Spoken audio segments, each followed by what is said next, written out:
Er is het een en ander wat je met ons wilt delen. Zeker. And there are some things that you want to share with us. Schrijven? Nou, mijn naam is dus Rosalie. En een paar weken geleden tijdens onze dinsdagse stafmeetings vroeg Enzo aan mij of ik mijn getuigenis wilde delen. Zo. And so my name is Rosalie, and so on our staff meetings on Tuesday, Enzo asked me if I wanted to share my testimony. En ik vertelde hem dat ik niet zeker wist of ik daar wel geschikt voor was. And I told him I wasn't sure if I was the right person for this. Omdat ik zoveel bijzondere getuigenissen al heb gehoord. En die hebben allemaal zulke grote, mooie verhalen. Because I already heard so many big stories, so many big testimonies. Dus ik wist niet zeker of die van mij wel bijzonder genoeg zou zijn. So I wasn't sure if mine was special enough. Maar ik heb me laten overhalen. But En, I was convinced. hier zit ik. And here I am. Ik ben mijn hele leven een christen geweest. So my whole life I've been a Christian. En ik ben met mijn familie naar de kerk geweest. And I went with my family to church. Maar ik ging daar vooral naartoe om met mijn vrienden te zijn. Zoals de meeste tieners denk ik wel doen. But I actually went there only to spend time with my friends like most teenagers do. En het beseffen wie God was voor mij altijd wel iets lastigs. And to realize who God was something difficult for me. En ik had wel de drang om hem te leren kennen. And I had the urge to get to know him. Maar voor mij was hij gewoon een machtige entiteit die dingen zou doen als je dat aan hem zou vragen. But for me it was just this big entity who would do stuff for me if I asked for Dus it. ik geloofde wel wie hij was, maar ik begreep het niet helemaal. So I believed in who he was, but I didn't understand it. Dus naar de kerk gaan was voor mij subjectief. So going to church for me was subjective. Gewoon voor de vrienden en de verhalen. It was just for stories and for friends. Maar als ik dan naar huis ging, dan was ik alles weer vergeten en ging ik gewoon weer door met mijn leven. But when I went back home, everything was just normal again. En als het slecht zou gaan, dan zou ik wel bidden, maar dat was meer een soort van automatische reactie. And when things went bad, I was praying, but it was just an automatic thing. En in die tijd had ik 2 christelijke vrienden, maar de rest van mijn vrienden waren niet gelovig. And in that time, I only had 2 Christian friends, and the rest weren't Christians. En de middelbare schoolperiode is een periode die ik me herinner als een tijd waar ik steeds verder van God afdreef. And my high school time is a time that I was going further and further away from God. Ik vergat nooit wie hij was, maar ik ging wel steeds verder weg van hem. I didn't really forget who he was, but I did leave him a bit. En in die kwetsbare leeftijd begon ik ook steeds meer moeite te hebben met mijn zelfbeeld. And at that time, I had more problem with my image. Ik had moeite om te ontdekken wie ik werkelijk was. I had a hard time to discover who I was. En ik paste me eigenlijk altijd aan naar de mensen met wie ik was. And I was just adapting to with whom I was hanging out with. Zodat ik gewoon leuk gevonden zou kunnen worden. So that people would like me. En ik weet dat het op een gegeven moment resulteerde in dat ik voor de spiegel stond.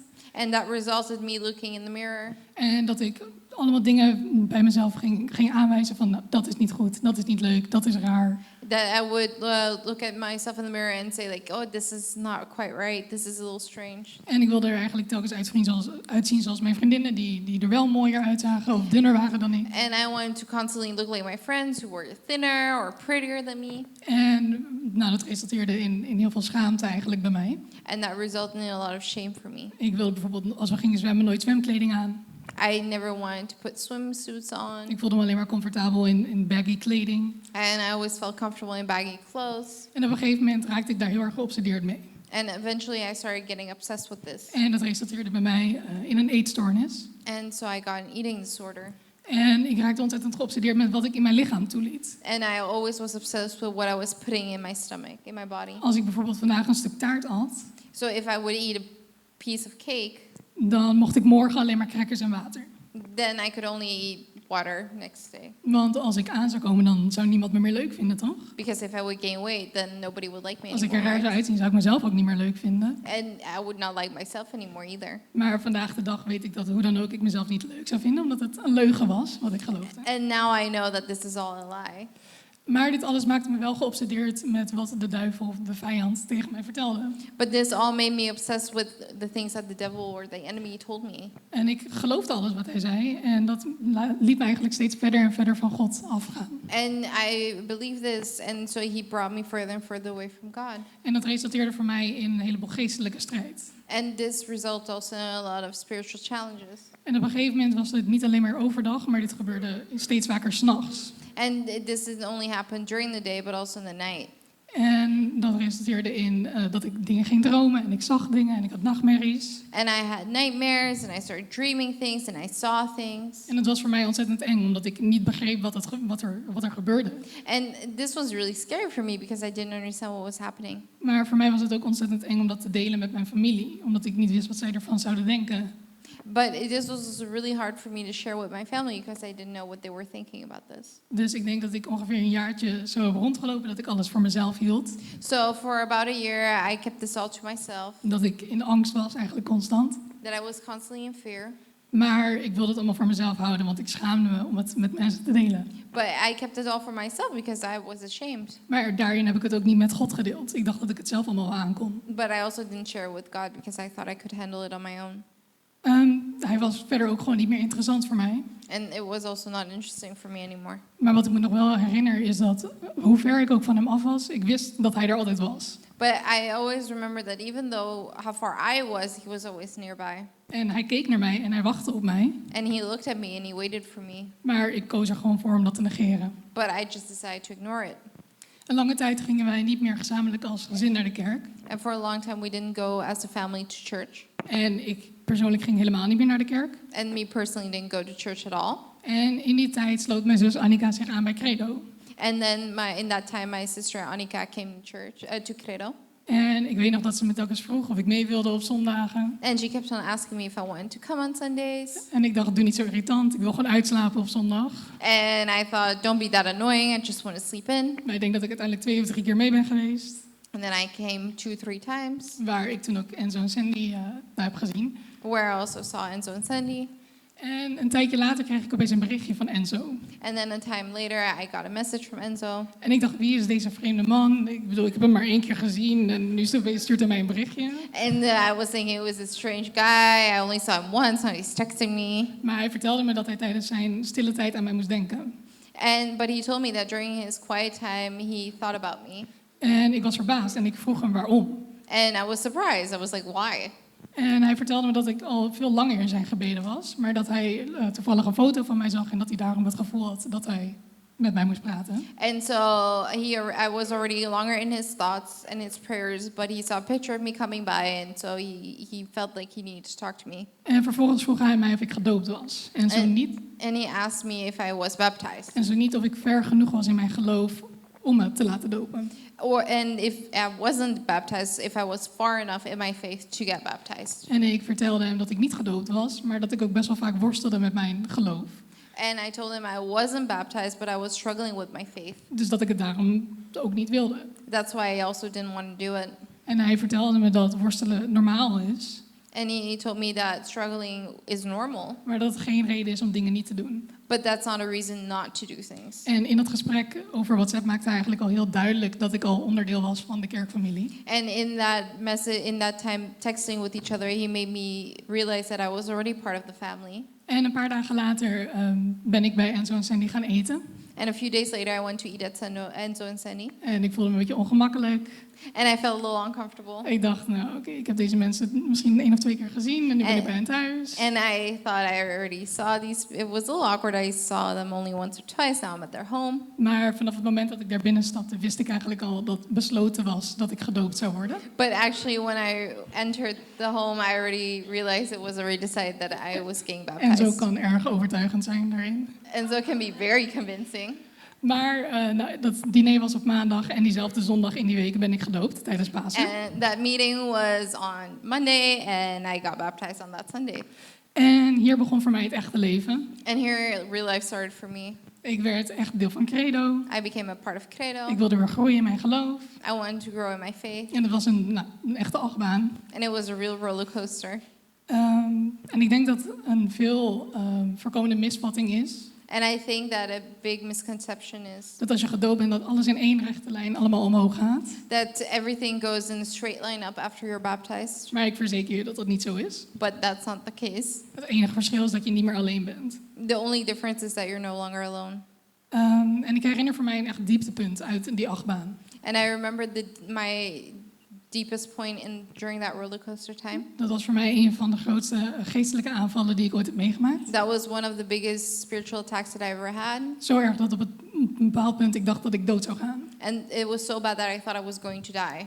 En ik herinner me dat ik boos was op God en dat ik hem vroeg waarom hij dit toeliet. And I remember I was angry at God. I was asking, why are you letting this happen? En ondanks dat we er thuis niet veel over praten, wist ik dat mijn oudste zus er ook wel eens mee had geworsteld. But even though we don't really talk about this at home, I know that my eldest sister also struggled with this. Dus ik belde haar midden in de nacht of ze langs wilde komen, helemaal vanuit Almere.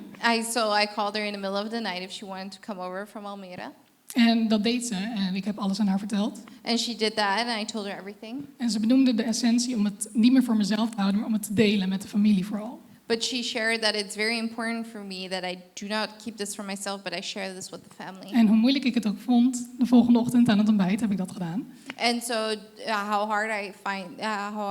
how hard this was for me, I shared this during breakfast. Maar iets wat voor mij nooit had geklikt in mijn hoofd was dat alles wat er met mij gebeurde, dat van de vijand was. But in my head I had that everything that was through my head was from the enemy. Totdat Annika dat duidelijk vertelde aan mij.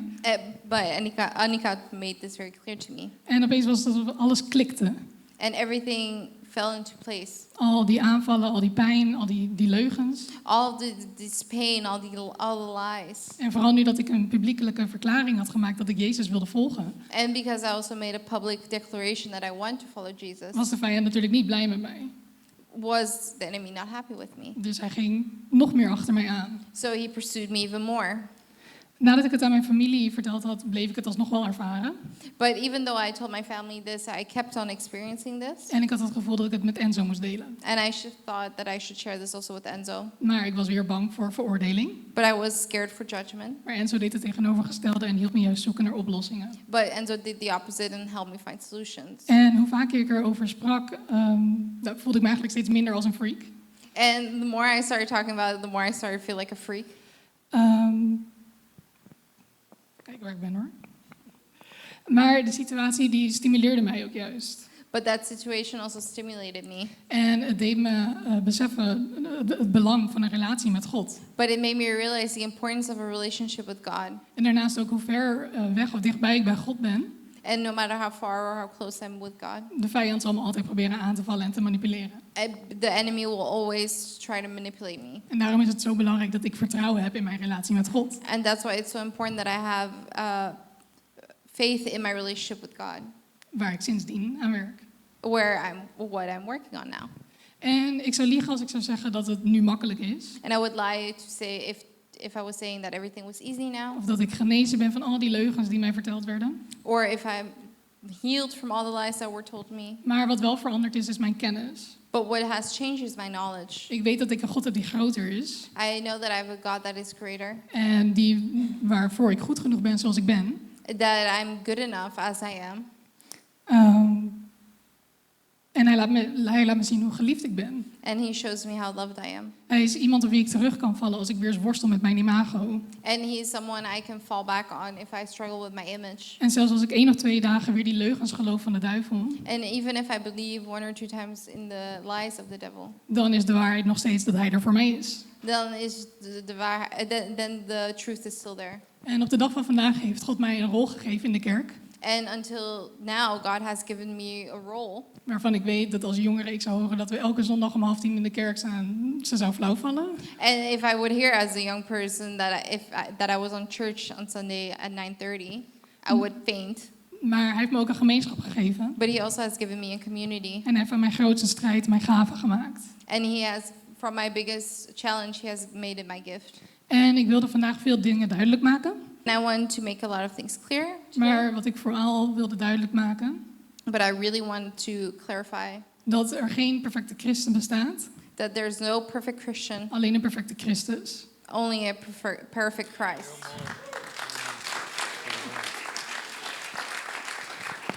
Maar daardoor kan ik zijn wie hij wil dat ik ben. And through him I can be who he wants me to be. En dat is de beste versie van mezelf. And that's the best version of myself. En ook al geloof ik morgen weer in de leugens van de vijand, And even though if I believe tomorrow again in the lies of the enemy, dan houdt God in zijn perfecte zelf nog steeds van mij. then God still loves me in his perfect self. En door dit verhaal heen heb ik jullie veel versies van mezelf laten zien. And through this story I've showed you a lot of versions of myself. En morgen ben ik misschien wel weer de versie die leugens gelooft. And tomorrow I might be the version that still believes in lies. Maar ik weet dat ik nu gewoon kan rennen naar God en dat ik kan rusten in zijn perfectie. But I know now that I can run to God and rest in His perfection. Halleluja. Ja. Dankjewel, Rosalie. Ik denk dat dit heel veel herkenning oproept en veel bemoediging And I geeft. think that this caused a lot of recognition. Is er nog iets om af te sluiten wat je wilt delen, wat je mee wil geven? Is there something that you want to share to conclude everything? Ik denk, nou, wat ik net al benoemd heb inderdaad, gewoon dat streven naar perfectie, dat niet hoeft, omdat hij weet dat we dat nooit kunnen behalen. And so to search for perfection, we don't need to do that because we cannot accomplish that. Zolang we maar rusten op zijn perfectie. So rest on His perfection. Amen. Dankjewel, Rosalie.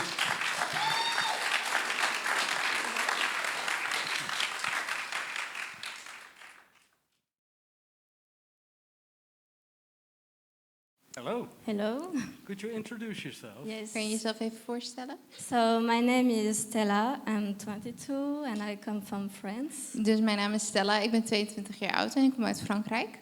So I was doing social studies in France Ik deed sociale studies in Frankrijk. and I felt God telling me to come here at Credo En ik voelde dat God tegen me zei dat ik naar Credo moest komen. because I was asking God to have a church to serve.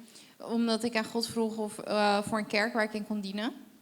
And I knew Enzo for like 6 years En ik already. kende Enzo al 6 jaar. And I met also Sandy. En ik had ook al Sandy ontmoet. And yeah, they were doing the same discipleship formation, master's commission. En ze deden dezelfde discipelschapsschool, Master Commission. And my dad is also a pastor like Enzo. En mijn vader is ook een voorganger zoals Enzo. And yes, Enzo told me a few times like, yes, you can come here. En Enzo zei al een paar keer van, ja, je mag hier But komen. I always say no, Maar ik zei altijd, nee, because I want to stay in France. ik wil in Frankrijk blijven. But God told me to come here, and I said, okay, if it's the next step, I will do it. En toen zei God tegen me van, je moet hier komen. En ik zei, als dit de volgende stap is, dan is dat oké.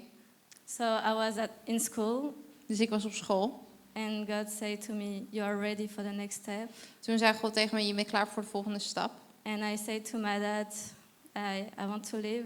En toen zei ik tegen mijn vader dat ik weg wou gaan. And the same week, Enzo came to my church. En diezelfde week kwam Enzo naar mijn kerk. And I didn't know he was coming. En ik wist niet eens dat hij kwam. And I said to him, can I come? En ik zei tegen hem, mag ik komen? And he said, I need to speak with Sandy. En toen zei hij, ik moet met Sandy praten.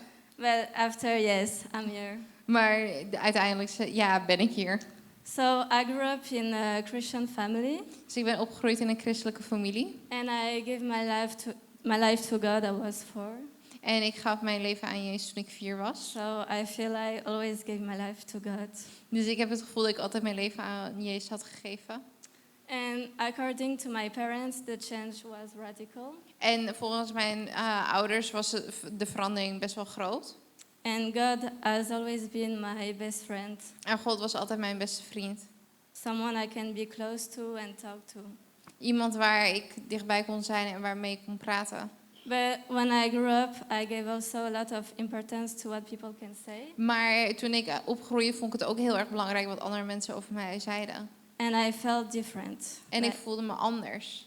Not like people around me. Ik voelde me alsof ik niet was zoals alle anderen. Because I have, like, my dad is a pastor. Want mijn vader is voorganger. My mom is American, she speaks English. En mijn moeder is Amerikaans, ze spreekt Engels. And I grew up in a small village with 200 people. En ik groeide op in een dorp met 200 mensen. So for them, speaking English, it's weird. Dus voor hun Engels spreken is vreemd. They were telling me, we don't understand what your mom is saying. Ze zei tegen me, we begrijpen niet wat je moeder zegt. So I felt like, okay, English, it's not for me. Dus toen dacht ik, nee, Engels is niks voor mij. So I will speak only French. Dus ik zal alleen Frans praten.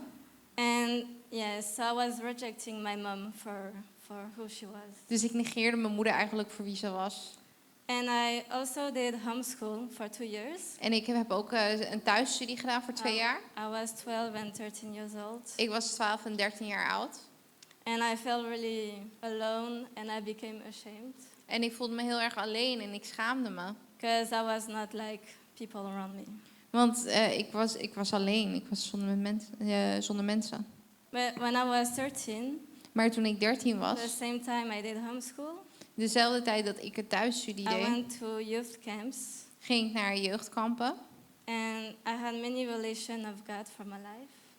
En ik heb een openbaring gehad van God in mijn leven. I knew Jesus loved me and cared about me. Ik wist dat Jezus van mij hield. And my identity was strong with him. En mijn identiteit was verkeerd in hem. And that I didn't need to be afraid anymore about what people can say. Maar ik moest niet meer bang zijn over wat andere mensen zeiden. And I like this verse, En ik hou van deze vers. 8:31. 8:31. Romeinen 8:31. If God is for us, who can be against us? Als God voor ons is, wie zal tegen ons zijn? And I really felt like, okay, I will be strong with God. En toen dacht ik echt, ik zal sterk zijn in God. And nothing can stop me. En niks kan mij stoppen. And I started to pray for people around me. En ik begon te bidden voor mensen om mij heen. And I exercised my prophetic gift. En toen kwam ik erachter dat mijn gave profetie is. So, for example, one day, Dus op een dag bijvoorbeeld, I was like 15. was ik 15 jaar oud. And I prayed for a woman. She was a leader. Ik bad voor een vrouw, ze was een leider. And I was praying for her. En ik was aan het bidden voor haar. And I remember I was telling God, okay, what's the thing? En toen dacht ik, oké, wat gaat er nu gebeuren? And God told me that she had a brother. Dus God vertelde me dat ze een broer had. And that he was sick. En dat hij ziek was. So I just said this to her. En toen zei ik dat tegen haar. And she started to cry. En toen begon ze te huilen. Because she told me his brother was sick for more than 30 years. Want haar broer was eigenlijk al meer dan 20 jaar ziek. And I knew this was not from me, but from God. En ik wist dat het niet van mij was, maar van God zelf. Because I didn't know her. Want ik kende haar helemaal niet.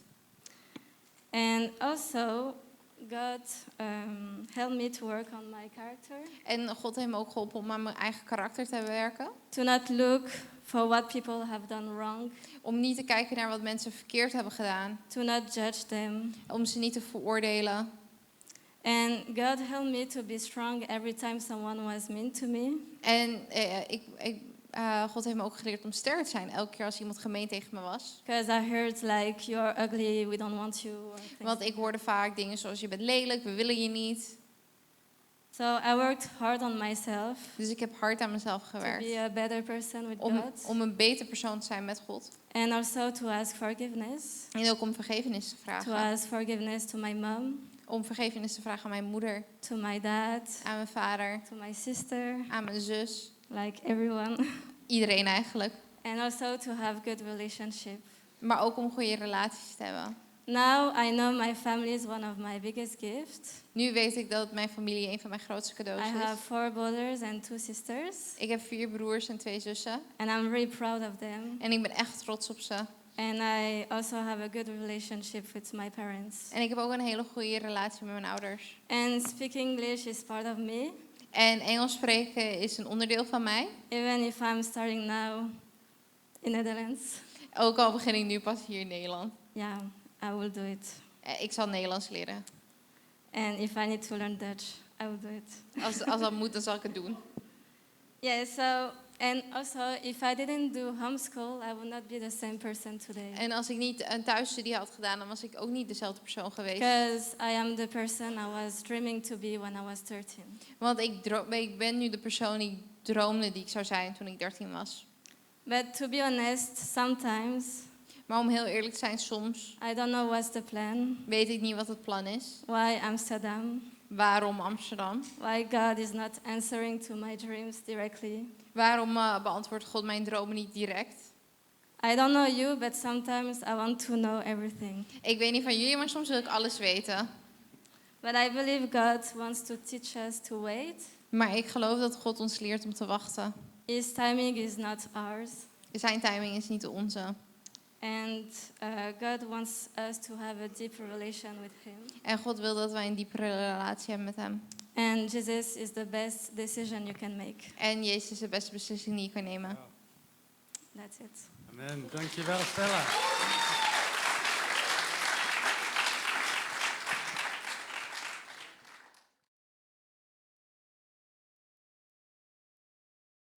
Hoi, ik ben dus Nelleke. Hi, I'm Nelleke. Ik ben Nederlands-Engels. I am Dutch and English. Het is altijd een heel verhaal om te vertellen waar ik vandaan kom, maar dit is de korte versie. It's always a really long story to tell where I come from, but this is the short version. En wij wonen sinds afgelopen zomer in Zaandam. From last summer, we are living in Zaandam. En sinds een paar maanden zitten we hier ook bij Credo. And since a few months, we have come to Credo. Nou, ik ben opgegroeid in een christelijk gezin. I was raised in a Christian family. En ik heb dus eigenlijk God en Jezus eigenlijk altijd al gekend. I always knew God and Christ. Ik kan me niet een tijd herinneren dat ik niet wist dat God bestond en dat Jezus bij me was. I can't even remember a time that I didn't know God existed or was with me. En mijn ouders kenden ook veel zendelingen persoonlijk. And my parents knew a lot of missionaries. En dus hoorden we thuis heel vaak verhalen over hoe Jezus levens compleet veranderd had. So at home we heard a lot of stories of how Jesus changed lives of people. En toen ik 14 was, werd ik uitgenodigd voor een film van Open Doors. And when I was 14, I was invited to watch a movie from Open Doors. En die film ging over een vrouw in China die met gevaar voor eigen leven mensen over Jezus ging vertellen. And the movie was about a woman from China who, with the risk of her own life, started telling people about Jesus. En aan het eind van de film werd de vraag gesteld, wil jij dit ook? At the end of the movie, the question was posed to us, do you want to do this as well? Wil jij ook dat Jezus zo belangrijk in je leven is, dat je alles voor hem zou doen? Do you want Jesus to be this important to you in your life that you would do anything for him? Wil jij dat Jezus koning wordt in je leven? Do you want Jesus to become king in your life?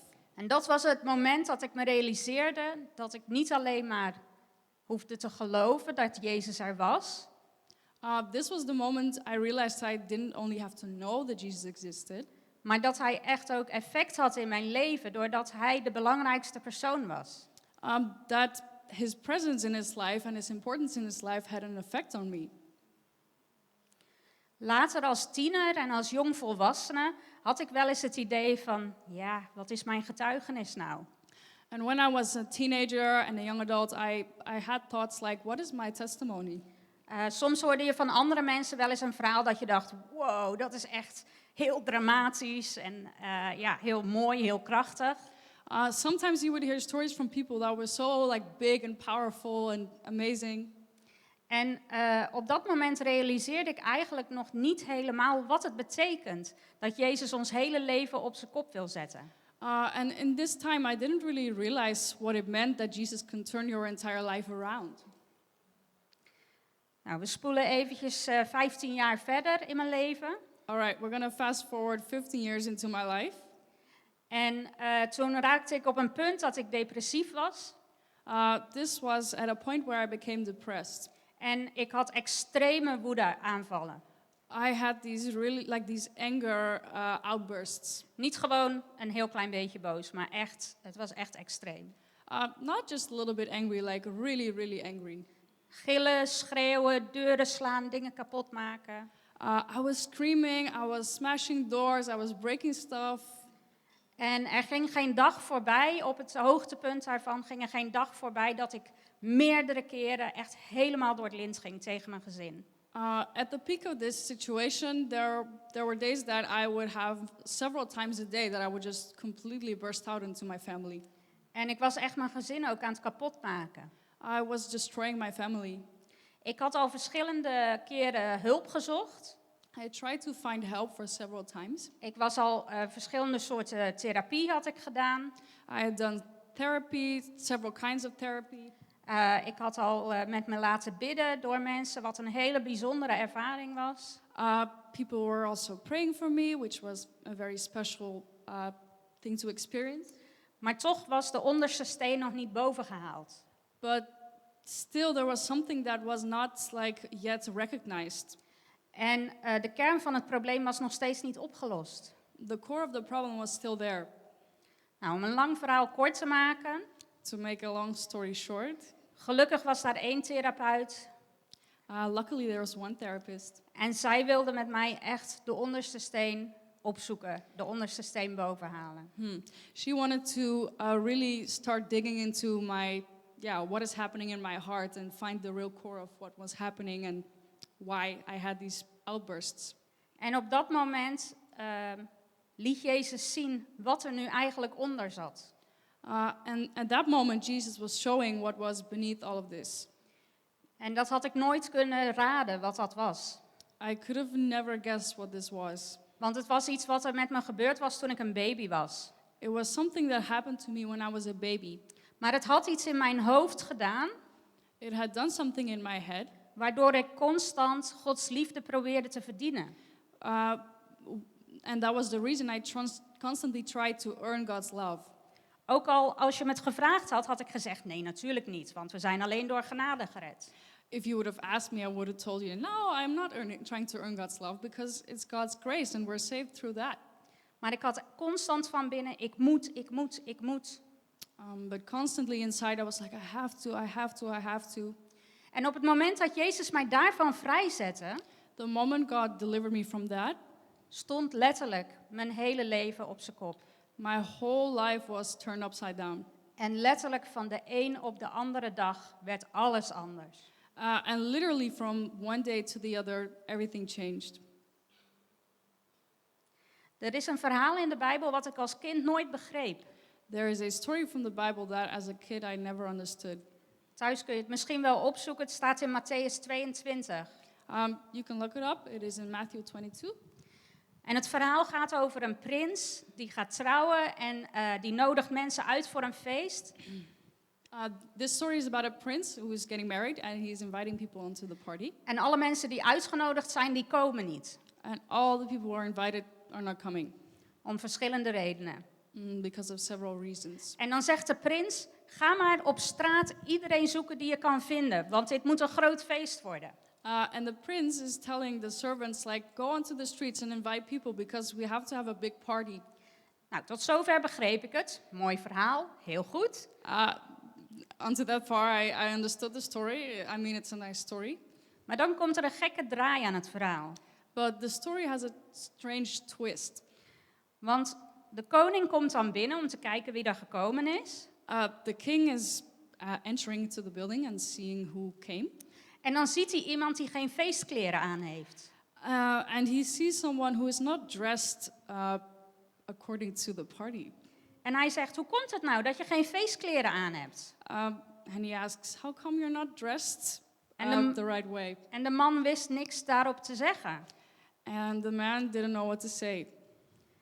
Hij werd behoorlijk heftig aangepakt hiervoor.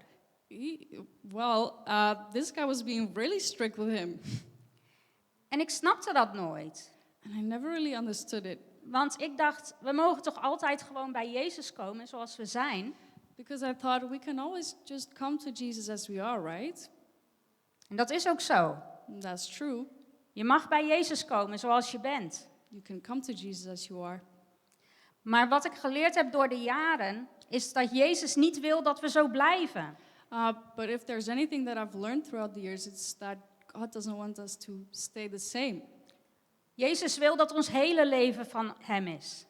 He wants our whole life to be His. En hij is de ene die ons leven op zijn kop zet. And He's the one that turns our lives upside down. En hij is degene die ons hele leven transformeert. And He's the one who transforms our entire life.